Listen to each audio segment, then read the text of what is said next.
Bonjour, je m'appelle Fetiha Al-Hamdani, puis ça fait 18 ans que j'habite au Canada, j'ai 3 enfants, puis je suis coiffeuse de métier, malgré que j'ai fait l'université de droit au Maroc, puis ça c'est un autre problème, quand on vient ici on change toutes nos vies, notre formation. Mais alhamdoulilah, je suis satisfaite quand même. Ce qui fait que je suis toujours avec le public, puis tu sais comment c'est quand on travaille en public. C'est-à-dire oui, surtout, on fait, c'est sûr, surtout les femmes, c'est sûr qu'on parle de tout, mais ça aide quand même. Alors, je suis née le 4 janvier à Casablanca, oui. C'est ça, vous êtes, c'est-à-dire, comment vous trouvez la vie en tant que femme marocaine ici au Canada? En tant que femme ici au Canada, il faut dire que la vie, on peut dire on est satisfait, puis on n'est pas satisfait. Oui. Vraiment, c'est un petit peu compliqué parce que si tu veux, oui, on est satisfait par rapport à est-ce qu'on est libre, on n'a pas de problème de communication, on n'a pas de problème par exemple dans les rues, on n'a pas de problème. Les problèmes qu'on a, c'est que nous, qu'est-ce qu'on fait, c'est qu'on suit le pays, on n'amène pas quelque chose dans notre pays puis qu'on peut donner par exemple dans la communauté marocaine pour qu'ils s'intègrent, pour qu'ils montrent à ses enfants comment on a vécu au Maroc, les coutumes, les traditions. Ça, on trouve ça plus difficile. Vraiment, il faut travailler dessus. Une question importante.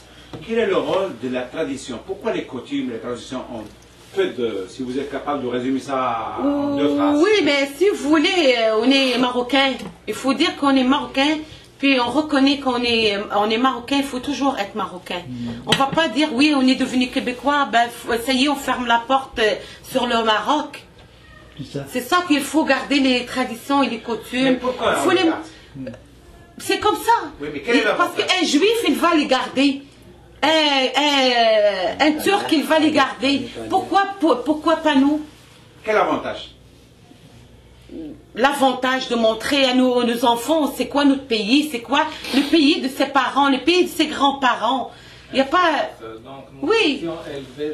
C'est ça. Exactement. C'est quoi, par exemple, à votre avis, est-ce que depuis votre arrivée, je vous ai entendu tout à l'heure dire comme quoi il n'y a pas une solidarité, où il n'y a pas des associations, qu'est-ce que vous souhaiterez, par exemple, supposons qu'on a un regroupement, on a une solidarité, qu'est-ce qu'on a en devant de oui, si on trouve les Italiens et ont une solidarité, puis ont un regroupement, pourquoi on ne peut pas le faire nous aussi? C'est quoi qu'ils ont de plus que les Marocains? Mais en tant que femme, je considère que vous êtes une femme quand même en affaires, c'est-à-dire le fait que vous avez votre business, vous accueillez du monde. Est-ce que vous trouvez qu'il y a un encouragement de la part des Marocains? Ça c'est un autre problème. Oui, ils l'ont peut-être. Ils l'ont comme on dit, ils vont. Oui, c'est ça, mais ça c'est un autre problème. Et les Marocains là, ils cherchent juste à payer moins cher. Je te le dis, ils cherchent vraiment. Moi j'ai l'expérience. J'aime pas trop travailler. Je l'aime, ma communauté marocaine.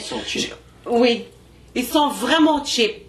Ils vont te payer 15 $ par exemple la coupe, qu'ils peuvent payer 45 ailleurs, puis négocier les 15 $. Ouais. Parce que c'est tu es une Marocaine. Mais s'ils vont ailleurs, ils ne vont pas négocier. C'est important d'avoir une association solide. Mais oui, mais sauf qu'il faut vraiment aller jusqu'au bout. Il ne faut pas la commencer comme tous les ans, là, soi-disant. Puis à un moment donné, il y a l'autre, il ne veut pas s'intégrer. L'autre, il veut pas. Oui, c'est un manque de volonté. Donc vous pensez qu'il y a vraiment un espoir au niveau de la communauté maintenant et de plus en plus. Espérons-le. C'est sûr que les gens ils ont changé par rapport à d'autres années. Le Maroc, comme il a dit, il a changé par rapport à d'autres années antécédentes, mais espérons que ça va être positif, tout ce que vous pouvez faire. Si on vous souhaite s'impliquer, est-ce que vous êtes disponible? C'est-à-dire c'est un grand mot, mais disponible les dimanches, lundi, mardi. Ah, bah c'est déjà pas mal. C'est bien. Oui. Ça, c'est bien, ça. Maintenant, c'est juste une dernière question, c'est-à-dire si il y a certains de nos compatriotes qui nous voient du Maroc et tout ça, quel conseil vous avez en tant que femme ici à donner aux femmes qui veulent immigrer ici? Est-ce que vous les encouragez à venir? Oui, ça c'est pas un problème. Si la femme veut immigrer ici, elle immigre, ça c'est pas un problème. C'est pas nous qui vont les empêcher de venir. Mais est-ce que c'est un bon choix?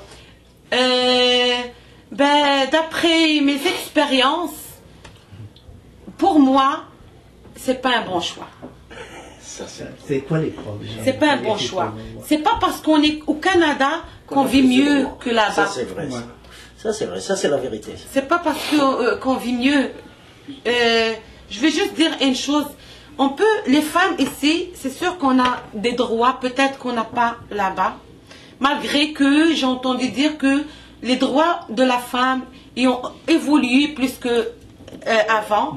La femme maintenant, elle a le droit de partager les biens avant de divorcer avec son mari. La femme maintenant, elle a le droit de vote, elle a le droit de toujours le droit de vote, oui, mais plus qu'avant, parce que la femme avant, elle participe pas, je veux dire. Oui. Ici, il y a beaucoup de femmes qui comprennent très mal ce côté des droits et l'ambition. Parce qu'on vous parlait vraiment de ces droits de la femme, mais cette femme-là, c'est le même homme qui est avec elle ici, c'est-à-dire l'homme marocain qui est avec elle. C'est quoi la différence? L'homme marocain arrivé ici, il change.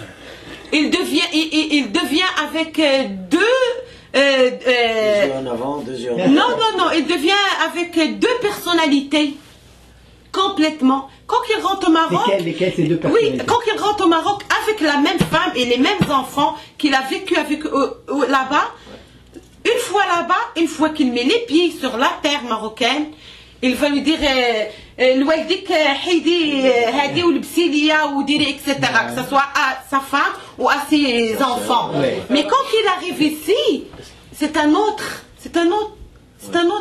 on dirait que c'est 2 personnalités différentes. C'est-à-dire que là-bas, il peut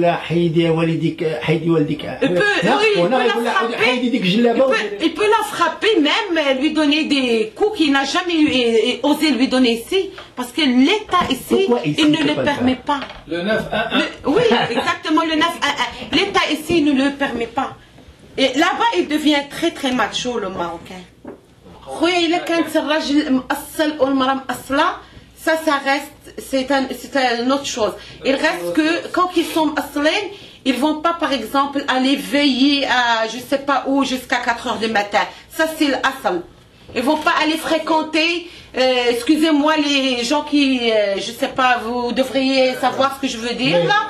Je veux pas oser trop. Ça, c'est l'assal. Mais l'assal, c'est pas de frapper sa femme. Moi aussi, je blâme pas l'homme. C'est sûr que c'est la faute aux 2.